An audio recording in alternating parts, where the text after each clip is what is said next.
ਅੱਜ ਬੇਟਾ ਅਸੀਂ ਜਿਸ ਟੌਪਿਕ ਨੂੰ ਕਰਨਾ ਹੈ ਉਹ ਹੈ ਸਮਾਜਵਾਦ ਦਾ ਉਥਾਨ। ਤੋ ਸਮਾਜਵਾਦ ਦੇ ਉਥਾਨ ਨੂੰ ਸਮਝਣ ਤੋਂ ਪਹਿਲਾਂ ਸਾਨੂੰ ਥੋੜ੍ਹਾ ਜਿਹਾ ਇਸ ਕਨਸੈਪਟ ਨੂੰ ਸਮਝਣਾ ਪਏਗਾ ਕਿ ਸਮਾਜਵਾਦ ਕਿਸ ਨੂੰ ਕਹਿੰਦੇ ਆ।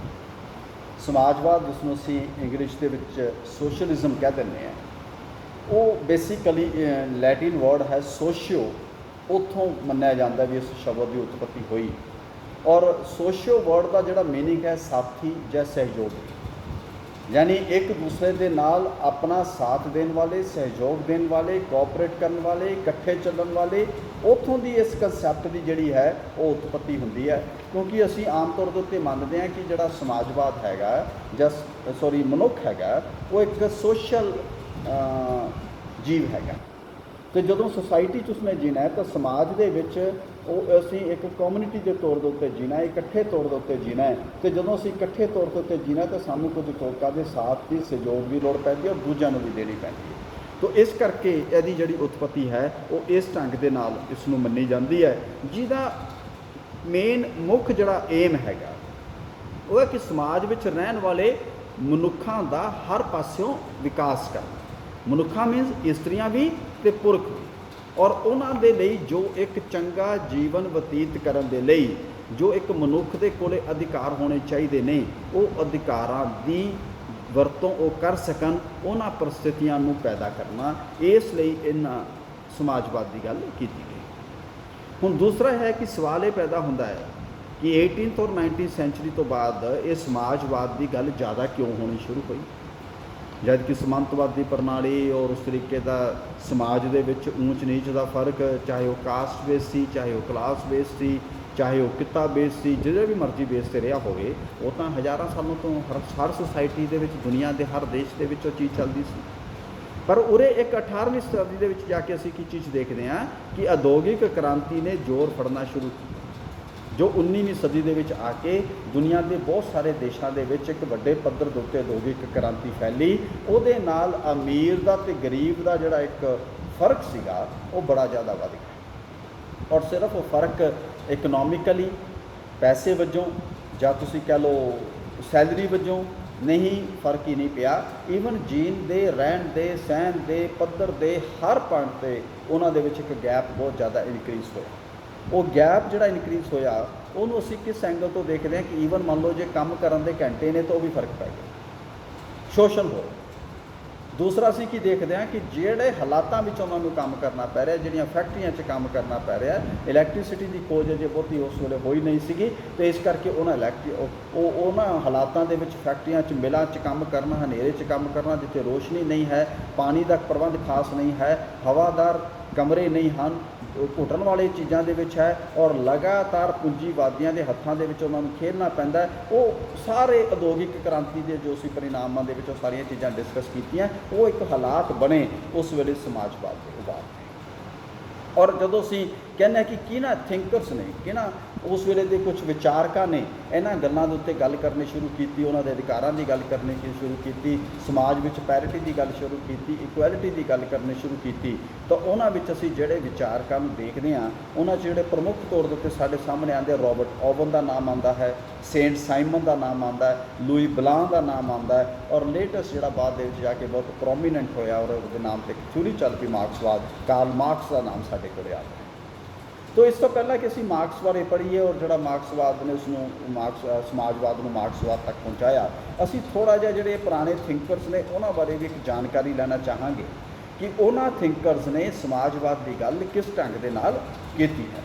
ਜਿਵੇਂ ਐਗਜ਼ਾਮਪਲ ਦੇ ਤੌਰ ਦੇ ਉੱਤੇ ਫਰਾਂਸਵਾ ਨੋਇਲ ਵਾਇਵਿਊ, ਇਹ ਇੱਕ ਸੋਸ਼ਲਿਜ਼ਮ ਦਾ ਥਿੰਕਰ ਹੋਇਆ, ਜਿਹਨੇ ਕਿ ਜਿਹੜਾ ਤੁਸੀਂ ਕਹਿ ਲਓ ਵੀ ਫਰੈਂਚ ਰੈਵੋਲੂਸ਼ਨ ਦੇ ਵੇਲੇ ਦਾ ਥਿੰਕਰ ਹੈਗਾ, ਅਤੇ ਉਹਨੇ ਆਪਣੀਆਂ ਅੱਖਾਂ ਦੇ ਨਾਲ ਉਸ ਕ੍ਰਾਂਤੀ ਨੂੰ ਬੜੇ ਨੇੜਿਓਂ ਦੇਖਿਆ ਸੀ, ਔਰ ਉਹਨੇ ਦੇਖਿਆ ਸੀ ਕਿ ਕਿਸ ਢੰਗ ਦੇ ਨਾਲ ਲੋਕਾਂ ਨੇ ਉਹ ਕ੍ਰਾਂਤੀ ਲੈ ਕੇ ਆਂਦੀ। ਔਰ ਉਹਨੇ ਉਸ ਵੇਲੇ ਇੱਕ ਗੁਪਤ ਸੰਸਥਾ ਵੀ ਜਿਹੜੀ ਆ ਬਣਾਈ, ਸਮਾਨ ਜਨਾਂ ਦਾ ਸਮਾਜ, ਸੁਸਾਇਟੀ ਆਫ ਇਕੁਅਲਸ, ਜਿਹਦੇ ਵਿੱਚ ਸਾਰਿਆਂ ਦੇ ਕੋਲ ਬਰਾਬਰ ਦਾ ਦਰਜਾ ਪ੍ਰਾਪਤ ਹੋਊਗਾ। ਉਹਨੇ ਇੱਕ ਆਪਣਾ ਡੈਕਲੇਰੇਸ਼ਨ ਵੀ ਡਿਕਲੇਅਰ ਕੀਤਾ ਕਿ ਕੁਦਰਤ ਨੇ ਹਰ ਇੱਕ ਮਨੁੱਖ ਨੂੰ ਸਾਰੀਆਂ ਵਸਤੂਆਂ ਵਰਤਣ ਦਾ ਅਧਿਕਾਰ ਦਿੱਤਾ ਹੈ, ਪਰ ਸਮਾਜ ਵਿੱਚ ਕੁਝ ਜਿਹੜੇ ਅਮੀਰ ਲੋਕ ਨੇ ਔਰ ਉਹ ਸਾਰੀਆਂ ਚੀਜ਼ਾਂ ਦਾ ਜਿਹੜਾ ਹੈਗਾ ਵਰਤੋਂ ਕਰ ਦਿੰਦੇ ਨੇ, तो ਉਹਦੇ ਲਈ ਜਿਹੜਾ ਗਰੀਬ ਹੈਗਾ ਉਹਦੇ ਲਈ ਉਹਦਾ ਕੋਈ ਸਾਧਨ ਜਿਹੜਾ ਹੈਗਾ ਨਹੀਂ ਰਹਿੰਦਾ। ਇਸ ਕਰਕੇ ਇਹਦੇ ਲਈ ਇੱਕ ਹੋਰ ਕ੍ਰਾਂਤੀ ਦੀ ਲੋੜ ਹੈਗੀ ਹੈ ਤੇ ਉਹ ਇਹ ਭੇਦਭਾਵ ਨੂੰ ਜਿਹੜਾ ਖਤਮ ਕੀਤਾ ਜਾ ਸਕੇ। तो ਜਾਨੀ at the end of the 18th century this thinker was now propagating this type of ideas. ਦੂਸਰਾ ਜਿਹੜਾ ਪ੍ਰਮੁੱਖ ਨਾਮ ਸਾਡੇ ਕੋਲ ਸਾਹਮਣੇ ਆਉਂਦਾ ਬੇਟਾ ਉਹ ਹੈ ਰੋਬਰਟ ਓਵਨ, ਜਿਹਦਾ ਜਨਮ 1771 ਈਸਵੀ ਦੇ ਵਿੱਚ ਹੁੰਦਾ ਹੈ ਵੇਲਸ ਦੇ ਨਿਊ ਟਾਊਨ ਦੇ ਵਿੱਚ। ਔਰ ਉਹਨੇ 30 ਸਾਲ ਦੀ ਉਮਰ ਦੇ ਵਿੱਚ ਜਿਹੜਾ ਹੈਗਾ ਉਹ ਇੱਕ ਮਿਲ ਦਾ ਮਾਲਕ ਅਤੇ ਸੰਚਾਲਕ ਬਣ ਗਿਆ, ਕਿਉਂਕਿ ਉਸਨੇ ਆਪ ਗਰੀਬੀ ਅਤੇ ਦਰਿਦਰਤਾ ਦੀ ਸਥਿਤੀ ਨੂੰ ਭੋਗਿਆ ਸੀ। ਇਸ ਲਈ ਉਹ ਚਾਹੇ ਮਿਲਾਂ ਦਾ ਮਾਲਕ ਵੀ ਬਣ ਗਿਆ, ਲੇਕਿਨ ਉਸ ਦੇ ਬਾਵਜੂਦ ਉਹਦੇ ਮਨਾਂ 'ਚ ਇੱਕ ਹਮਦਰਦੀ ਬਣੀ ਰਹੀ। ਉਹ ਸੁਤੰਤਰ ਵਪਾਰ ਦੀ ਨੀਤੀ ਦਾ ਬਹੁਤ ਜ਼ਿਆਦਾ ਕੱਟੜ ਵਿਰੋਧੀ ਸੀ ਵੀ ਇਹਦੇ ਨਾਲ ਜਿਹੜਾ ਅਮੀਰ ਅਤੇ ਗਰੀਬ ਦਾ ਫਾਸਲਾ ਹੋਰ ਵੱਧ ਜਾਏਗਾ, ਕਿਉਂਕਿ ਅਮੀਰ ਨੂੰ ਖੁੱਲ੍ਹੀ ਛੂਟ ਮਿਲ ਜਾਏਗੀ, ਕੈਪੀਟਲਿਜ਼ਮ ਨੂੰ ਖੁੱਲ੍ਹੀ ਛੂਟ ਮਿਲ ਜਾਏਗੀ ਜੋ ਪੂੰਜੀ ਦੇ ਸਹਾਰੇ ਉਸ ਵਪਾਰ ਨੂੰ ਜਿਸ ਮਰਜ਼ੀ ਲਿਮਟ ਤੱਕ ਕਰਾਇਆ ਜਾਏ ਔਰ ਉਹ ਹੱਕ ਜਿਹੜਾ ਲੋਕਾਂ ਦਾ ਮਜ਼ਦੂਰਾਂ ਦਾ ਮਾਰੇਗਾ। ਇਸ ਕਰਕੇ ਉਹਨੇ ਕੁਝ ਜਿਹੜੇ ਨੇ ਇਹਨਾਂ ਖਿਲਾਫ ਆਵਾਜ਼ ਉਠਾਈ, ਮਨੁੱਖੀ ਅਧਿਕਾਰਾਂ ਦੀ ਗੱਲ ਕੀਤੀ ਔਰ ਉਹਦੇ ਵਿੱਚ ਉਹਦੇ ਜਿਹੜੇ ਕੁਝ ਮੇਨ ਪੁਆਇੰਟਸ ਨੇ ਉਹ ਮੈਂ ਤੁਹਾਡੇ ਨਾਲ ਸਾਂਝੇ ਕਰਦਾ। ਉਹ ਕਹਿੰਦਾ ਵੀ ਹਰ ਦਿਨ ਮਜ਼ਦੂਰ ਦੇ ਜਿਹੜੇ ਕੰਮ ਕਰਨ ਦੇ ਘੰਟੇ ਨੇ ਉਹ ਘਟਾ ਦਿੱਤੇ ਜਾਣ। ਉਹਦੇ ਐਫਰਟਸ ਵਜੋਂ ਘਟਾਏ ਗਏ ਜੋ ਅੰਤਰਰਾਸ਼ਟਰੀ ਮਜ਼ਦੂਰ ਦੇ ਸੰਵਿਧਾਨ ਦੇ ਵਿੱਚ ਬਾਅਦ ਜਿਹੜੇ ਦਰਜ ਹੋਏ। ਹੁਣ ਉਹ 17 ਦੀ ਬਜਾਏ ਬੇਟਾ 10 ਘੰਟੇ ਕਿਤੇ ਅਸੀਂ ਲੇਟਰ ਸਟੇਜ 'ਤੇ ਜਾ ਕੇ ਦੇਖਾਂਗੇ ਇਵਨ 8 ਘੰਟੇ ਕਰ ਦਿੱਤੇ ਗਏ ਔਰ ਹਜੇ ਤੱਕ 8 ਘੰਟੇ ਦਾ ਕੰਮ ਚੱਲਦਾ। ਉਹਨਾਂ 'ਤੇ ਕੋਈ ਵੀ ਸਰੀਰਕ ਅਤੇ ਆਰਥਿਕ ਦੰਡ ਨਹੀਂ ਸੀ ਲਗਾਇਆ ਹੁਣ ਜਾ ਸਕਦਾ। ਉਹਨਾਂ ਦੇ ਬੱਚਿਆਂ ਨੂੰ ਮੁਫਤ ਸਿੱਖਿਆ ਪ੍ਰਦਾਨ ਕੀਤੀ ਜਾਣੀ ਸੀ ਔਰ 10 ਸਾਲ ਤੋਂ ਘੱਟ ਉਮਰ ਦੇ ਬੱਚਿਆਂ ਨੂੰ ਕਾਰਖਾਨਿਆਂ ਵਿੱਚ ਕੰਮ ਕਰਨ ਦੇ ਉੱਤੇ ਰੋਕ ਲਗਾਈ ਗਈ ਔਰ ਉਹਨਾਂ ਮਜ਼ਦੂਰਾਂ ਨੇ ਜਿਹਨਾਂ ਮਿਲਾਂ ਦੇ ਵਿੱਚ ਜਿਹਨਾਂ ਫੈਕਟਰੀਆਂ 'ਚ ਕੰਮ ਕਰਨਾ ਹੈ ਉੱਥੇ ਸਫਾਈ ਦਾ, ਰਹਿਣ ਸਹਿਣ ਦਾ, ਖੁੱਲ੍ਹੇ ਹਵਾਦਾਰ ਕਮਰਿਆਂ ਦਾ ਪ੍ਰਬੰਧ ਕੀਤਾ ਜਾਣਾ ਚਾਹੀਦਾ ਹੈਗਾ। ਕੰਡੀਸ਼ਨਸ ਲਾਈਆਂ ਗਈਆਂ, ਉਹ ਕਿੰਨੀਆਂ ਮੰਨੀਆਂ ਗਈਆਂ ਕਿੰਨੀਆਂ ਨਹੀਂ ਮੰਨੀਆਂ ਗਈਆਂ this is a separate affair. ਲੇਕਿਨ ਮਜ਼ਦੂਰਾਂ ਦੀ ਹਾਲਤ ਨੂੰ ਸੁਧਾਰਨ ਦੇ ਲਈ ਉਹਨਾਂ ਨੂੰ ਕੁਝ ਅਧਿਕਾਰ ਦੇਣ ਦਾ ਪ੍ਰਬੰਧ ਇਸ ਰਾਹੀਂ ਕੀਤਾ ਗਿਆ। तो इस तरीके ਦੇ ਨਾਲ ਰੋਬਰਟ ਓਵਨ ਨੇ ਇਹ ਕੁਝ ਯਤਨ ਕੀਤੇ ਜਿਹਦੇ ਨਾਲ ਇੱਕ ਮਜ਼ਦੂਰਾਂ ਦੇ ਵਿੱਚ ਜਾਗ੍ਰਿਤੀ ਪੈਦਾ ਹੋਈ। ਇਸੇ ਤਰੀਕੇ ਦੇ ਨਾਲ ਇੱਕ ਫ੍ਰੈਂਚ ਵਿਅਕਤੀ ਸੀਗਾ ਜਿਹਦਾ ਨਾਮ ਹੈ ਸੇਂਟ ਸਾਈਮਨ। 1760 ਦੇ ਵਿੱਚ ਉਹਦਾ ਜਨਮ ਹੋਇਆ। 18 ਸਾਲ ਦੀ ਉਮਰ ਦੇ ਵਿੱਚ ਯਾਨੀ 1778 ਦੇ ਕਰੀਬ ਉਹ ਫਰਾਂਸ ਦੀ ਸੈਨਾ ਦੇ ਵਿੱਚ ਭਰਤੀ ਹੋ ਗਿਆ ਔਰ ਉਸ ਵੇਲੇ ਅਮਰੀਕਾ ਦੀ ਫਰੀਡਮ ਦੀ ਲੜਾਈ ਚੱਲ ਰਹੀ ਸੀ ਜਿਹਨੂੰ ਫਰਾਂਸ ਸਪੋਰਟ ਕਰ ਰਿਹਾ ਸੀਗਾ। ਅਤੇ ਉਸ ਵੇਲੇ ਫਰਾਂਸੀਸੀ ਸੈਨਾ ਜਿਹੜੀ ਅਮਰੀਕਾ ਗਈ ਸੀ ਉਹਦੇ 'ਚ ਸਾਈਮਨ ਵੀ ਸ਼ਾਮਲ ਸੀਗਾ। ਇਸ ਕਰਕੇ ਉਹਨੂੰ ਸਾਰਾ ਐਕਸਪੋਜ਼ਰ ਮਿਲਿਆ ਔਰ ਉਹਨੇ ਵੀ 1799 ਈਸਵੀ ਦੀ ਫਰੈਂਚ ਰੈਵੋਲੂਸ਼ਨ ਨੂੰ ਬੜੇ ਨੇੜੇ ਤੋਂ ਦੇਖਿਆ ਕਿ ਕਿਸ ਤਰੀਕੇ ਦੇ ਨਾਲ ਲੋਕਾਂ ਨੇ ਕ੍ਰਾਂਤੀ ਲਿਆਂਦੀ ਔਰ ਉਹਦੇ ਮਨ ਦੇ ਵਿੱਚ ਵੀ ਇੱਕ ਪੀੜਾ ਪੈਦਾ ਹੋਈ ਕਿ ਜਿਹੜੇ ਇਹ ਮਜ਼ਦੂਰ ਨੇ ਉਹਨਾਂ ਦੀਆਂ ਹੱਕਾਂ ਦੀ ਗੱਲ ਕੀਤੀ ਜਾਣੀ ਜ਼ਰੂਰੀ ਹੈ।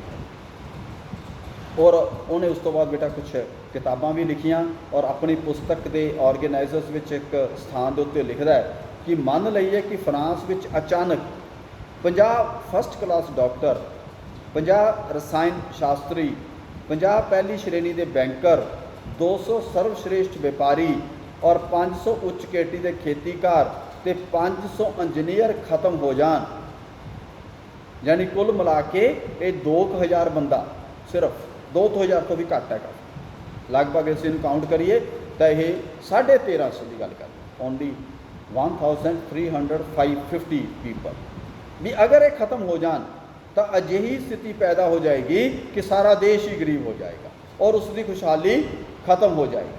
ਔਰ ਉਸ ਦੇ ਉਲਟ ਰਾਜ ਪਰਿਵਾਰ ਦੇ ਸਾਰੇ ਮੈਂਬਰ, ਸਾਰੇ ਦਰਬਾਰੀ, ਮੰਤਰੀ, ਪਾਦਰੀ, ਸਿਪਾਹੀ, ਨਿਆਇਧੀਸ਼, ਸਮੰਤ ਇਹ ਮਰ ਜਾਣ ਤਾਂ ਫਰਾਂਸ ਦੀ ਜਨਤਾ ਨੂੰ ਦੁੱਖ ਤਾਂ ਬਹੁਤ ਹੋਵੇਗਾ ਪਰ ਇਹ ਦੁੱਖ ਭਾਵਨਾਤਮਕ ਹੋਵੇਗਾ ਔਰ ਇਸ ਨਾਲ ਦੇਸ਼ ਦਾ ਅਸਲੀ ਕੋਈ ਨੁਕਸਾਨ ਨਹੀਂ ਹੋਵੇਗਾ। This was a great analysis by Saint Simon ਕਿ ਜਿਹੜੇ ਟੌਪ ਦੇ ਇੰਜੀਨੀਅਰ, ਡਾਕਟਰ ਉਹ ਖਤਮ ਹੋ ਜਾਣ ਤਾਂ ਦੇਸ਼ ਬਰਬਾਦ ਹੋ ਜਾਵੇ। ਪਰ ਸ਼ਾਸਕ ਵਰਗ ਚਾਹੇ ਉਹ ਪਾਦਰੀਆਂ ਦੇ ਥਰੂ ਹੈ, ਚਾਹੇ ਉਹ ਮੰਤਰੀਆਂ ਦੇ ਥਰੂ ਹੈ, ਚਾਹੇ ਸਿਪਾਹੀਆਂ ਦੇ ਥਰੂ ਹੈ, ਅਗਰ ਉਹ ਖਤਮ ਹੋ ਜਾਂਦਾ ਹੈ ਤਾਂ ਦੇਸ਼ ਦਾ ਨੁਕਸਾਨ ਨਹੀਂ ਹੋਊਗਾ। ਯਾਨੀ ਇਹਦਾ ਮਤਲਬ ਉਹ ਸਾਰੇ ਸਮੰਤ, ਪਾਦਰੀ, ਮੰਤਰੀ ਸਾਰੇ ਪੈਸੇ ਨੂੰ ਹੜਪੀ ਬੈਠੇ ਨੇ। ਇਸ ਕਰਕੇ ਉਹਦੀ ਇਸ ਗੱਲ ਤੋਂ ਲੱਗਿਆ ਕਿ ਜਿਹੜੀ ਲੇਬਰ ਕਲਾਸ ਹੈ ਉਹਨੂੰ ਉਹਦੀ ਸਮਰੱਥਾ ਦੇ ਅਨੁਸਾਰ ਅਧਿਕਾਰ ਦੇਣ ਦੀ ਬਹੁਤ ਵੱਡੀ ਲੋੜ ਹੈ। ਇਸ ਕਰਕੇ ਉਹਨੇ ਵੀ ਜਿਹੜਾ ਹੈਗਾ ਇਸ ਦਿਸ਼ਾ ਵੱਲ ਕੰਮ ਕਰਨਾ ਦੇ ਲਈ ਯਤਨ ਕੀਤੇ ਔਰ ਉਹਦੇ ਨਾਲ ਵੀ ਸਮਾਜ ਵਿੱਚ ਇੱਕ ਵੱਡੀ ਜਾਗ੍ਰਿਤੀ ਫੈਲੀ। ਤੀਸਰਾ ਥਿੰਕਰ ਜਿਹੜਾ ਅਸੀਂ ਪੜ੍ਹਦੇ ਹਾਂ ਬੇਟਾ ਉਹ ਹੈ ਲੂਈ ਬਲਾਂ। 19ਵੀਂ ਸਦੀ ਦਾ ਇਹ ਚਿੰਤਕ ਹੈਗਾ। ਉਹਨੇ ਬੇਟਾ ਇੱਕ ਕਿਤਾਬ ਲਿਖੀ ਜਿਸ ਨੂੰ ਕਿਹਾ ਜਾਂਦਾ ਆਰਗੇਨਾਈਜੇਸ਼ਨ ਆਫ ਲੇਬਰ, ਜਿਹਦੇ ਵਿੱਚ ਉਹਨੇ ਮਜ਼ਦੂਰਾਂ ਦੀ ਇਸ ਹਾਲਤ ਨੂੰ ਔਰ ਮਜ਼ਦੂਰਾਂ ਦੇ ਕੰਮ ਕਰਨ ਦੇ ਸਾਧਨਾਂ ਨੂੰ ਬੜੀ ਵਿਸਤਾਰਪੂਰਵਕ ਜਿਹੜਾ ਹੈਗਾ ਇਹਦੇ ਵਿੱਚ ਉਹਨੇ ਵਰਣਨ ਕੀਤਾ। ਔਰ ਉਹਦੇ ਵਿੱਚ ਉਹਨੇ ਕਿਹਾ ਕਿ ਮਜ਼ਦੂਰਾਂ ਨੂੰ ਸਪਸ਼ਟ ਤੌਰ ਦੇ ਉੱਤੇ ਕਿਹਾ ਕਿ ਜੇਕਰ ਉਹਨਾਂ ਨੇ ਆਪਣੀਆਂ ਸਮੱਸਿਆਵਾਂ ਦਾ ਹੱਲ ਕਰਨਾ ਹੈ ਤਾਂ ਉਹਨਾਂ ਨੂੰ ਬਹੁਮਤ ਅਤੇ ਸੱਤਾ ਅਧਿਕਾਰ ਦੁਆਰਾ ਚੁਣੀ ਹੋਈ ਲੋਕਤੰਤਰੀ ਸਰਕਾਰ ਦਾ ਗਠਨ ਕਰਨਾ ਚਾਹੀਦਾ ਹੈ। ਕਹਿਣ ਦਾ ਮਤਲਬ ਕਿ labour should unite, labour should organised and ਦੇ should capture power not directly but through the government which is favoring the laborers। ਜਿਹੜੀ ਮਜ਼ਦੂਰਾਂ ਦੀ ਗੱਲ ਕਰੇ, ਮਜ਼ਦੂਰਾਂ ਦੇ ਹਿੱਤਾਂ ਦੀ ਰੱਖਿਆ ਦੀ ਗੱਲ ਕਰੇ, ਇਸ ਤਰੀਕੇ ਦੇ ਨਾਲ ਉਹਨੇ ਕਿਹਾ ਕਿ ਤੰਦਰੁਸਤ ਸਰੀਰ ਦੇ ਲੋਕਾਂ ਨੂੰ ਕੰਮ ਦੇਣਾ ਤੇ ਬੁੱਢਿਆਂ ਤੇ ਬੇਸਹਾਰਾ ਲੋਕਾਂ ਦੀ ਸਹਾਇਤਾ ਕਰਨਾ ਸਰਕਾਰ ਦਾ ਫਰਜ਼ ਹੁੰਦਾ। ਪਰ ਇਹ ਕੰਮ ਲੋਕਤੰਤਰਿਕ ਤਾਕਤ ਤੋਂ ਬਿਨਾਂ ਸੰਭਵ ਨਹੀਂ ਹੈ। ਇਸ ਲਈ ਪ੍ਰਜਾਤੰਤਰੀ ਉਹ ਸ਼ਕਤੀ ਹੈ ਜਿਸ ਦਾ ਬੀਜ ਮਤਾਧਿਕਾਰ ਵਿੱਚ ਹੈ, ਕਿਉਂਕਿ ਅਸੀਂ ਡੈਮੋਕ੍ਰੇਸੀ 'ਚ ਵੋਟਾਂ ਪਾ ਕੇ ਸਰਕਾਰਾਂ ਨੂੰ ਚੁਣਦੇ ਹਾਂ, ਅਤੇ ਜਿਸ ਦਾ ਸਿਧਾਂਤ ਪ੍ਰਜਾ ਦੀ ਸਰਵ ਅਧਿਕਾਰ ਸੰਪੰਨਤਾ ਹੈ ਔਰ ਜਿਸ ਦਾ ਧਰਮ ਉਦੇਸ਼ ਸੁਤੰਤਰਤਾ ਅਤੇ ਸਮਾਨਤਾ ਹੈ। ਇਸ ਕਰਕੇ ਉਹ ਸਰਕਾਰ ਬਣਾਈ ਜਾਏ ਜਿਹੜੀ ਸਰਕਾਰ ਮਜ਼ਦੂਰਾਂ ਦੇ ਵਿੱਚ ਸੁਤੰਤਰਤਾ, ਸਮਾਨਤਾ, ਅਧਿਕਾਰਾਂ ਦੇ ਹਿੱਤਾਂ ਦੀ ਰੱਖਿਆ ਕਰਦੀ ਹੋਵੇ। This type of arguments he gave, ਔਰ ਉਹਨੇ ਇਸ ਗੱਲ ਦੇ ਲਈ ਜਿਹੜਾ ਹੈਗਾ ਲੋਕਾਂ ਨੂੰ ਮੋਟੀਵੇਟ ਕੀਤਾ ਔਰ ਉਹਦੇ ਨਾਲ ਇੱਕ ਵੱਡੇ ਪੱਧਰ ਦੇ ਉੱਤੇ ਜਿਹੜੀ ਹੈ ਇੱਕ ਵਿਚਾਰਧਾਰਾ ਸਮਾਜ ਦੇ ਅੰਦਰ ਮਜ਼ਦੂਰਾਂ ਦੇ ਹਿੱਤਾਂ ਦੇ ਲਈ, ਲੋਅਰ ਵਰਗ ਦੇ ਹਿੱਤਾਂ ਦੀ ਜਿਹੜੀ ਉਹ ਫੈਲਣੀ ਸਟਾਰਟ ਹੋ ਗਈ। ਔਰ ਕਿਉਂਕਿ ਇਹ ਵਿਚਾਰਧਾਰਾ ਸ਼ੁਰੂ ਦੇ ਵਿੱਚ ਸਿਰਫ ਉੱਥੇ ਫੈਲੀ ਜਿੱਥੇ ਜਿੱਥੇ ਇੰਡਸਟਰੀਅਲਾਈਜੇਸ਼ਨ ਆਈ ਹੋਈ ਸੀ, ਖਾਸ ਤੌਰ ਉੱਤੇ ਫਰਾਂਸ, ਇੰਗਲੈਂਡ ਔਰ ਲੇਟਰ ਸਟੇਜ ਦੇ ਉੱਤੇ ਜਰਮਨੀ ਕਿਉਂਕਿ ਇੰਡਸਟਰੀਅਲਾਈਜੇਸ਼ਨ 'ਚ ਸ਼ਾਮਲ ਹੁੰਦਾ ਤਾਂ ਉੱਥੇ ਵੀ ਇਹ ਵਿਚਾਰਧਾਰਾ ਜਿਹੜੀ ਹੈਗੀ ਆ ਉਹ ਫੈਲਣਾ ਸਟਾਰਟ ਕਰਦੀ ਹੈ। ਔਰ ਇਸੇ ਕੜੀ ਦੇ ਵਿੱਚ ਅੱਗੋਂ ਆਉਂਦਾ ਹੈ ਕਾਰਲ ਮਾਰਕਸ, ਜਿਹਦੇ ਤੁਸੀਂ ਸਾਰੇ ਜਾਣਦੇ ਹੋ ਕਿ ਉਹ ਬਹੁਤ ਵੱਡਾ ਥਿੰਕਰ ਹੋਇਆ।